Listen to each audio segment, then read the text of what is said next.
Ça n'exige rien.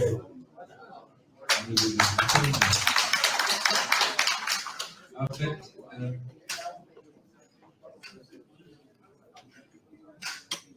des gens sont venus portant des messages, des contacts pluriels ont eu lieu, et autour de 3 points de discussion.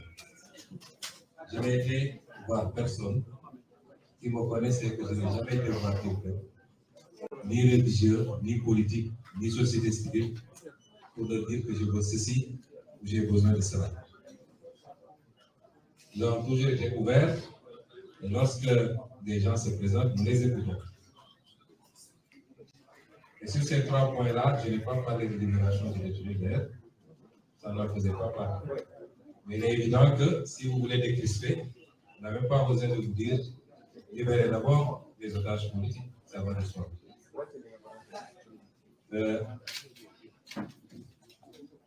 Il n'y a pas eu de négligence. Il m'a été dit que sur proposition, d'ailleurs, c'est comme ça qu'on l'a présenté, sur insistance de membres de l'opposition et quelques personnes de la société civile, il était proposé de reporter les élections pour notamment que quelqu'un comme moi et un autre candidat puissent réintégrer le jeu. Ma réponse a été très claire. Je n'ai pas besoin de revenir sur ça. Le deuxième point, c'était la loi sur l'amnistie. Ma réponse a été très claire. Et le troisième point également, c'était lié au dialogue national. Évidemment, ça ne s'est pas posé en termes d'exigence. Il n'y a pas eu de drogue. Nous n'avons donné aucune contrepartie à qui que ce soit. Si je devais donner des contreparties, ce serait peut-être demander à ce que la loi sur l'amnistie soit votée. Je serais accepté de jouer le jeu du report parce que je le pouvais.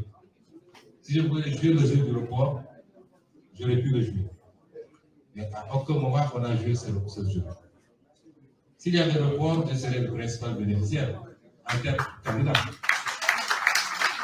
Parce que nous avons un candidat qu'on a mis en scène parce que simplement le candidat titulaire indiscutable au sein du parti avait été écarté.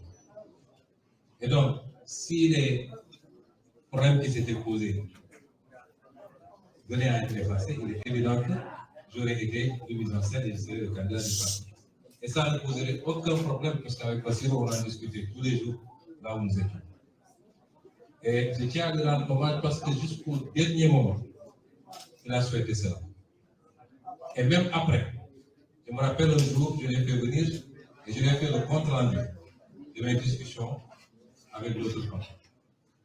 Et il m'a dit, ma seule préoccupation, est-ce que l'affaire là pour laquelle ta candidature avait été écartée, est-ce que ça va être couvert par la loi d'amnistie?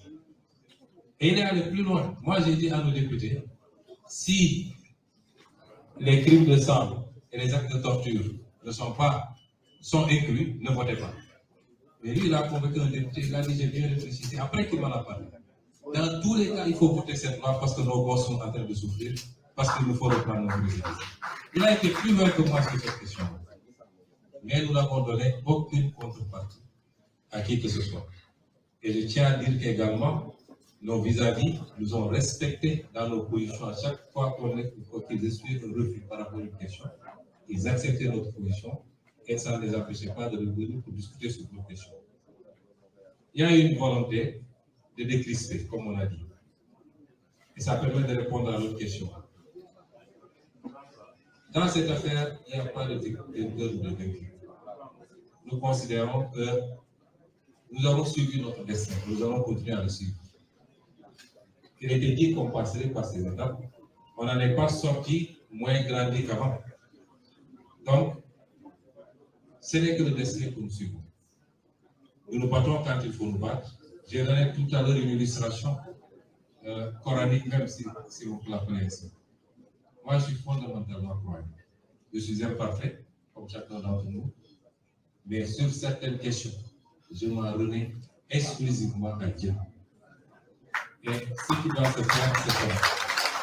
Donc, c'est pour dire que nous ne considérons pas les choses. La seule victoire, ce n'est même pas quand on va gagner le 24, Inch'Allah. C'est à la fin de notre premier mandat.